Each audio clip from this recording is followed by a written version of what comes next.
Hello दोस्तों, मेरा नाम है आशीष जहांगीर और आपका स्वागत करता हूं हमारे यूट्यूब चैनल कॉमर्स इनसाइट पे। आज अपन डिस्कस करने वाले हैं मैक्रो इकोनॉमिक्स का पार्ट 2, जिसमें अपन डिस्कस करेंगे वेरियस कॉन्सेप्ट। लास्ट वीडियो के अंदर अपन ने डिस्कस किया था बेसिक पार्ट। देन अभी आगे बढ़ते हैं, आज के वीडियो में अपन डिस्कस करेंगे। आज के जो अपने टॉपिक रहने वाले हैं डिस्कशन के, वो कौन कौन से रहने वाले हैं। फर्स्ट टॉपिक अपना रहेगा concept and components of consumption expenditure, और सेकंड टॉपिक रहेगा concept and components of investment. ठीक है, एक तो कंजप्शन एक्सपेंडिचर के बारे में समझेंगे और दूसरा इन्वेस्टमेंट के बारे में समझेंगे। ठीक है, तो टॉपिक डिस्कस करने से पहले मैं आपको बता दूं, आप हमें various of social media handles पे फॉलो कर सकते हैं, और वीडियो की पीडीएफ फाइल डाउनलोड करने के लिए आप हमारा टेलीग्राम चैनल ज्वाइन कर सकते हैं। तो चलिए शुरू कर। तो सबसे पहले देखते हैं concept and component of consumption expenditure. जो कंजप्शन एक्सपेंडिचर है उसके क्या क्या कंपोनेंट्स है, क्या क्या कॉन्सेप्ट रहता है। ठीक है, तो लास्ट वीडियो में अपन ने थोड़ा बहुत देखा था कंजप्शन के बारे में, कि कंजप्शन होता है क्या है कि एक एग्रीगेट। अब अपन मैक्रो लेवल की बात कर रहे हैं तो मैक्रो लेवल की कंजप्शन की बात करेंगे, तो उसका मतलब क्या हो गया, एग्रीगेट कंजप्शन है वो। ठीक है, तो एक इकोनॉमी के अंदर कौन कौन कंज्यूमर होता है, कौन कौन कंजप्शन करता है, ठीक है, कौन कंजप्शन एक्सपेंडिचर करेगा, तो वो सारी चीजें अपन देखेंगे इसमें। तो सबसे पहले consumption expenditure refer to aggregate consumption expenditure in the economy. ठीक है, who are the consumers in the economy, कौन कौन होंगे आपके कंज्यूमर्स। सबसे पहला हाउस होल्ड सेक्टर, दूसरा गवर्नमेंट, और तीसरा नॉन प्रॉफिट प्राइवेट इंस्टीट्यूशंस। ठीक है, तो ये तीन बेसिकली आपके क्या होते हैं, कंजप्शन एक्सपेंडिचर करते हैं एक इकोनॉमी के अंदर। तो देखते हैं कि एग्रीगेट कंजप्शन एक्सपेंडिचर अपना बनता कैसे। तो हाउस होल्ड ने जो कंजप्शन किया, अब हाउस होल्ड कंजप्शन कैसे करता है, वो अपनी जो भी उसकी सेटिस्फेक्शन होती है उनको फुलफिल करने के लिए वो क्या करेगा, कंजप्शन करेगा। वॉट एवर आप जो भी चीज़ घर के अंदर यूज लेते हो, ठीक है, जो भी चीज़ कंज्यूम करते हो, वो क्या एक तरीके का हाउस होल्ड का कंजप्शन एक्सपेंडिचर है। दूसरा देखते हैं कि गवर्नमेंट कैसे करता है। गवर्नमेंट का करने का तरीका क्या है कि गवर्नमेंट खुद तो कंज्यूम नहीं करता, लेकिन गवर्नमेंट के जो डिफरेंट पार्ट ऑफ रहते हैं, जैसे अपन बात करते हैं कि डिफेंस सेक्टर के लिए उसने कंजप्शन किया, कंजप्शन एक्सपेंडिचर किया। जो गवर्नमेंट स्कूल्स चल रही है वहाँ पे मिड डे मील के लिए कर रहा है। ठीक है, इसी तरह से और भी कुछ अदर पर्पज हो सकते हैं गवर्नमेंट के कंजप्शन एक्सपेंडिचर के। देन लास्ट अपना क्या आता है, नॉन प्रॉफिट प्राइवेट इंस्टीट्यूशन। जैसे आप देखते हो कि कोई मंदिर है, गुरुद्वारा है, मस्जिद है, ठीक है, वोटेवर जो भी क्या है चैरिटी के लिए है। आपने क्या, क्योंकि नॉन प्रॉफिट इंस्टीट्यूशन का पर्पज ही क्या होता है, वो चैरिटी के लिए या डोनेशन के लिए सारी चीजें करता है। तो अगर वो कोई चीज का कंजप्शन कर रहे हैं तो उसका मतलब क्या है कि वो कोई चैरिटी या डोनेशन करेंगे, तो इसलिए वो क्या कर रहे हैं, कंजप्शन एक्सपेंडिचर कर रहे हैं। तो बेसिकली एक इकोनॉमी के अंदर तीन तरह के कंजप्शन एक्सपेंडिचर, तीन अपने क्या होते हैं, लेवल होते हैं जो कंजप्शन एक्सपेंडिचर करते हैं। First house hold sector, second government, and third non profit private institutions. ठीक है, तो आगे बढ़ते हैं। तो अभी अपन देखेंगे concept and component of investment के। इन्वेस्टमेंट की क्या कॉन्सेप्ट होती है, कौन कौन से कंपोनेंट्स होते हैं। बेसिकली अपन ने फर्स्ट वीडियो के अंदर थोड़ा थोड़ा हर चीज़ के बारे में डिस्कस किया था, तो अब उसी को अपन आगे बढ़ाते। तो इन्वेस्टमेंट का मतलब क्या है, इन्वेस्टमेंट का मतलब होता है कि आपकी जो भी स्टॉक ऑफ कैपिटल, मतलब कि आपका जो कैपिटल है ना उसको इंक्रीज कर दे, वो आपका क्या है, इन्वेस्टमेंट है। तो investment is a process of capital formation और a process that increase the stock of capital. ठीक है, जो क्या करे, इन्वेस्टमेंट की प्रोसेस को और कैपिटल फॉर्मेशन को क्या कर दे, इंक्रीज कर दे। आपका जो स्टॉक ऑफ कैपिटल है वो इंक्रीज हो जाए, वही क्या है, आपका इन्वेस्टमेंट है। ठीक है, तो इन्वेस्टमेंट के दो कंपोनेंट है, कौन कौन से। पहला आपका फिक्स्ड इन्वेस्टमेंट और दूसरा इन्वेंट्री इन्वेस्टमेंट। ठीक है, अब आपको थोड़ा वर्ड से समझ में आ रहा होगा कि फिक्स्ड इन्वेस्टमेंट और इन्वेंट्री इन्वेस्टमेंट का थोड़ा सा डिफरेंस अपन समझते हैं। देखो, फिक्स्ड इन्वेस्टमेंट क्या है कि जो आपने एक फिक्स्ड एसेट के ऊपर इन्वेस्ट किया, ठीक है, अपना पैसा कहाँ पे इन्वेस्ट किया, फिक्स्ड एसेट के ऊपर, तो वो क्या हो गया आपका फिक्स्ड इन्वेस्टमेंट। जबकि अगर आपने अपना पैसा किसी वेरियस टाइप ऑफ जो आपकी प्रोसेस ऑफ प्रोडक्शन का पार्ट है उसके अंदर अगर आपने इन्वेस्ट किया, तो वो क्या है, आपका इन्वेंट्री इन्वेस्टमेंट। ठीक है, तो देखते हैं सबसे पहले fixed investment. Fixed investment refer to increase in the stock of fixed asset of the producer. जो क्या करता है, इंक्रीज करता है स्टॉक ऑफ फिक्स्ड एसेट्स किसकी, प्रोड्यूसर की, ड्यूरिंग एन अकाउंटिंग ईयर, एक अकाउंटिंग ईयर में, expenditure of the producers on the purchase of fixed assets और कैपिटल गुड्स। ठीक है, जो भी एक्सपेंडिचर करता है प्रोड्यूसर किस पे, फिक्स्ड एसेट्स या कैपिटल गुड्स पे, जैसे कोई प्लांट मशीनरी उसने परचेज किया तो वो उसके लिए क्या है, फिक्स्ड इन्वेस्टमेंट है। ठीक है, अब इसका अपन एक छोटा सा फॉर्मूला देख लेते हैं कि अगर आपको ड्यूरिंग द एक अकाउंटिंग ईयर का आपको निकालना है कि कितना आपको इंक्रीज हुआ आपका स्टॉक ऑफ फिक्स्ड एसेट्स, तो वो कैसे निकालेंगे वो देखते हैं। तो आपको stock of fixed asset at the end of the year की आपके पास में लास्ट के अंदर, यानी at the end of the year आपके पास में कितना फिक्स्ड एसेट का स्टॉक था, उसको आप माइनस कर दोगे किसमें से, stock of fixed assets eight the beginning of the year, जो आपके पास में स्टार्टिंग में था। तो उससे क्या निकल के आ जाएगा आपका, increase in the stock of fixed asset. Suppose it मैं बोलता हूँ कि आपके पास में 100 करोड़ का at the end of the year fixed assets है और बिगनिंग के अंदर ही 80 करोड़ का था, तो कितना आपने इंक्रीज किया ड्यूरिंग द ईयर, 20 करोड़ का। ठीक है,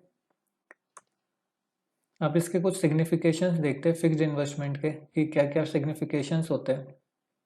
तो अब देखो बेसिकली अगर कोई प्रोड्यूसर क्या करेगा, फिक्स्ड इन्वेस्टमेंट करेगा, तो फिक्स्ड इन्वेस्टमेंट करने से उसकी क्या क्या इंक्रीज होगी, फिक्स्ड एसेट्स इंक्रीज होगी, और फिक्स्ड एसेट्स अगर इंक्रीज होगी तो उसकी प्रोडक्शन कैपेसिटी भी इंक्रीज होगी। अगर प्रोडक्शन कैपेसिटी इंक्रीज हुई तो ज़्यादा से ज़्यादा आउटपुट निकल के आएंगे, मतलब कि आप जो गुड्स प्रोड्यूस कर रहे हो, फाइनल गुड्स प्रोड्यूस कर रहे हो, वो ज़्यादा से ज़्यादा निकल के आएंगे।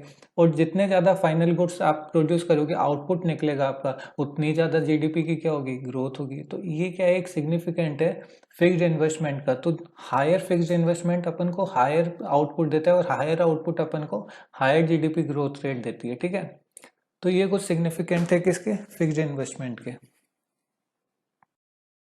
अभी अपन नेक्स्ट देखते हैं कि आपका इन्वेंट्री इन्वेस्टमेंट क्या होता है। ठीक है, अब देखो इन्वेंट्री इन्वेस्टमेंट क्या है, ये at the point of time producer hold the stock of finish goods, कि जो प्रोड्यूसर क्या करके रखता है, फिनिश गुड्स का स्टॉक होल्ड करके रखता है। कौन सा, अनसोल्ड, मतलब सोल्ड कर दिया वो तो उसका पार्ट नहीं है, जो अनसोल्ड है, ठीक है, जो उसके गोडाउन के अंदर रखा है फिक्स गुड्स का स्टॉक, वो सेमी फिनिश गुड्स जिसे अपन WIP बोलते हैं, वर्क इन प्रोग्रेस में, कि उस पर कुछ अभी फर्दर प्रोसेसिंग करना बाकी है। ठीक है, और तीसरा रॉ मटेरियल, जो क्या आएगा आपके प्रोडक्शन की प्रोसेस में काम में आने वाला है, जिससे आप क्या करोगे, फिनिश गुड्स बनाओगे। तो ये तीनों चीजों का जो स्टॉक है वो क्या है, बेसिकली आपका इन्वेंट्री स्टॉक है। ठीक है, finish goods, semi finish goods और रॉ मटेरियल, ये एक तरीके का क्या है, आपका इन्वेंट्री स्टॉक है।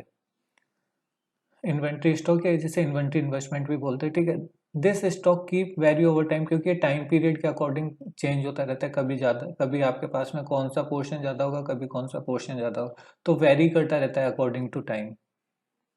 Change in inventory stock during the year is called inventory investment of the producer. ठीक है, और जो चेंज हुआ इन्वेंट्री स्टॉक के अंदर ड्यूरिंग द ईयर, उसको अपन क्या बोलेंगे, inventory investment of the producer. Suppose at अपन बोलते हैं कि at the beginning of the year आपके पास में 80 करोड़ का इन्वेस्टमेंट, इन्वेंट्री इन्वेस्टमेंट रखा था, और at the year and 120 crore का रखा था, तो आपके पास में कितना इंक्रीज हुआ, 40 करोड़ का, वो क्या है आपका इन्वेंट्री इन्वेस्टमेंट।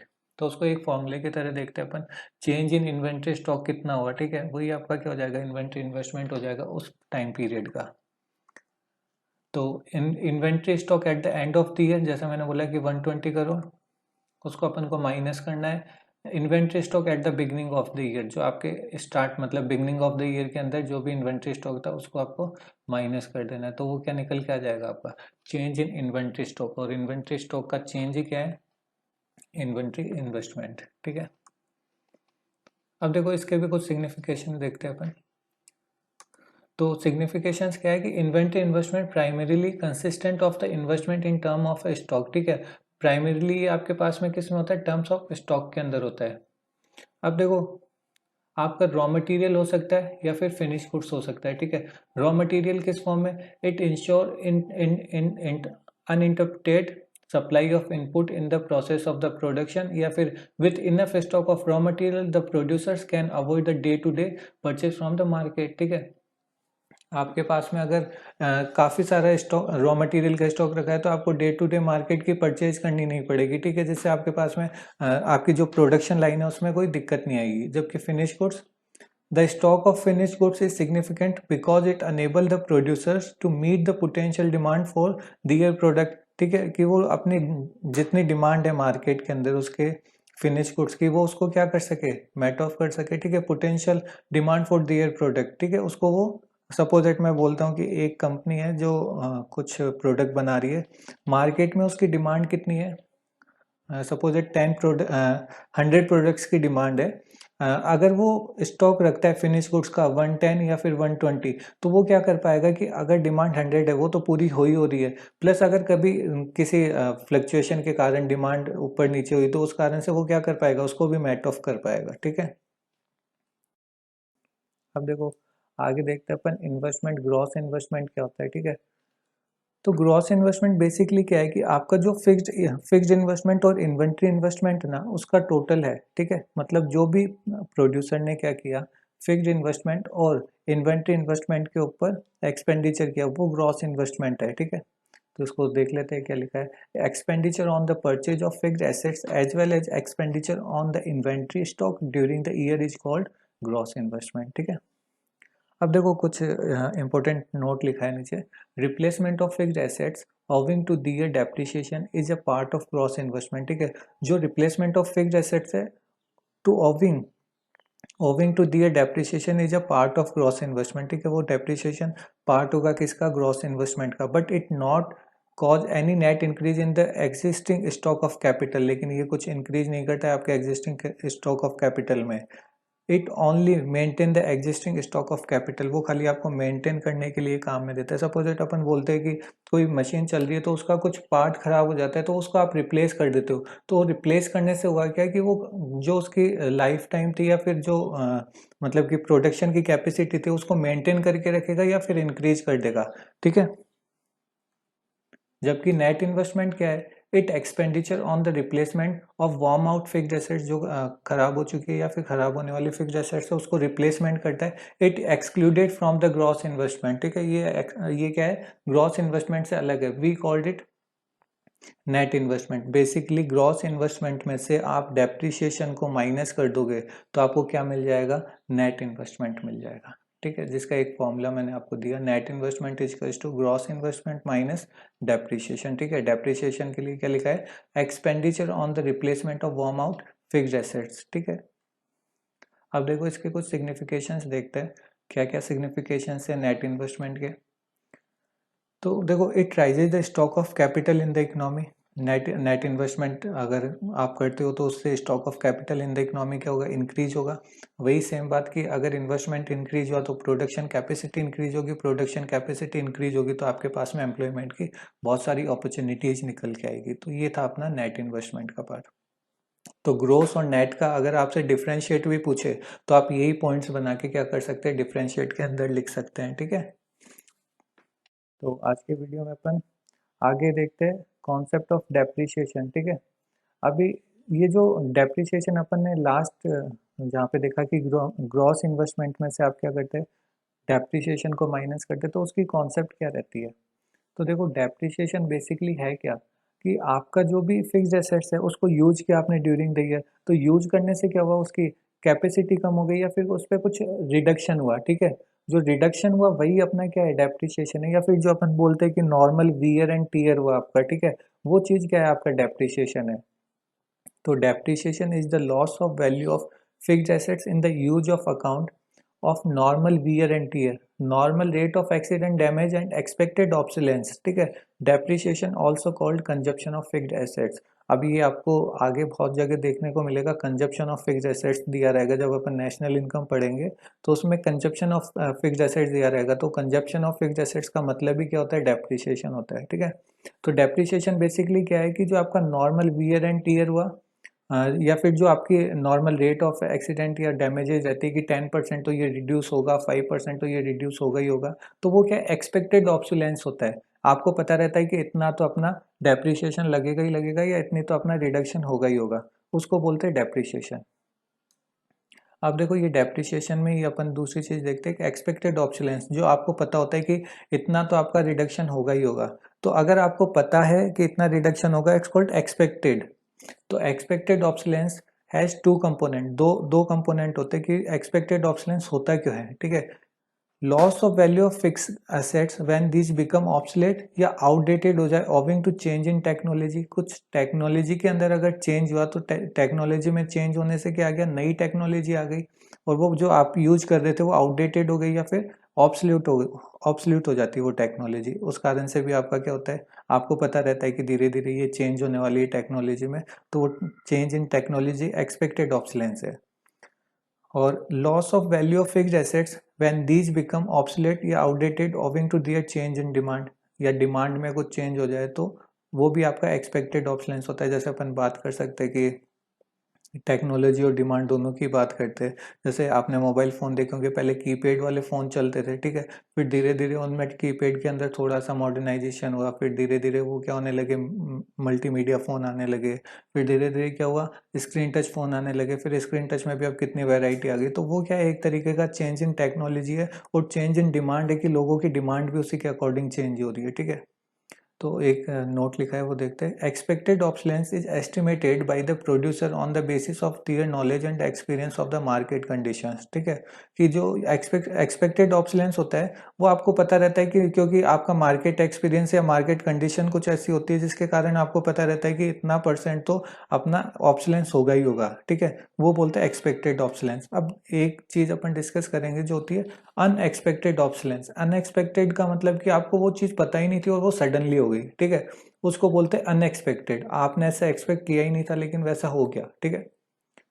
तो unexpected obsolescence occurs owing to natural calamities and fall in the market value of the asset when there is economic recession, ठीक है। वो क्या करता है, इकोनॉमिक रिसेशन या फिर आपका कोई भी मार्केट में वैल्यू ऑफ क्या बोलते हैं कि फॉल हो जाए किसी मार्केट वैल्यू ऑफ एसेट में, या फिर नेचुरल क्लाइमेटीज। जैसे अभी अपन करंट सिचुएशन की बात करें तो किसी को पता था कि कोरोना वायरस की वजह से इतना ज़्यादा लॉकडाउन हो जाएगा। तो ये क्या एक तरीके का अनएक्सपेक्टेड है जिस कारण से आपको काफ़ी सारा लॉस हुआ, कैपिटल लॉस हुआ। उस चीज़ को बोलते हैं अनएक्सपेक्टेड ऑब्सोलेंस। या फिर कुछ नेचुरल क्लाइमेटीज आ जाए, जैसे अपन बोलते हैं कि अर्थक्वेक आ गया, सुनामी आ गई, वॉट एवर जो भी चीज़ नेचुरल क्लाइमेटीज है। तो ये सारी चीजें क्या होती है, अनएक्सपेक्टेड होती है। तो अनएक्सपेक्टेड ऑब्सोलेंस होने का मतलब है कि आपको कैपिटल लॉस हुआ है। Loss of value of fixed assets owing to unexpected obsolescence is called capital loss, ठीक है। अब इसका नोट देखते हैं। Only expected obsolescence is considered for the estimation of depreciation, note the unexpected obsolescence, ठीक है। जो आप एक्सपेक्टेड ऑब्सोलेंस है वही आपका डेप्रिसिएशन का पार्ट बनता है। अनएक्सपेक्टेड ऑब्सोलेंस आपका डेप्रिसिएशन का पार्ट नहीं बनेगा, ठीक है। तो ये कॉन्सेप्ट थी अपनी डेप्रिसिएशन से रिलेटेड। तो आज अपन ने 3 टॉपिक देखे बेसिकली। फर्स्ट अपन ने कंजप्शन एक्सपेंडिचर देखा, इन्वेस्टमेंट देखा, एंड देन लास्ट डेप्रिसिएशन, ठीक है। अपन इतना ही करते हैं। अगर वीडियो अच्छा लगा हो तो चैनल को सब्सक्राइब कीजिए, वीडियो को लाइक कीजिए और अपने फ्रेंड के साथ में शेयर कीजिए। Thank you so much.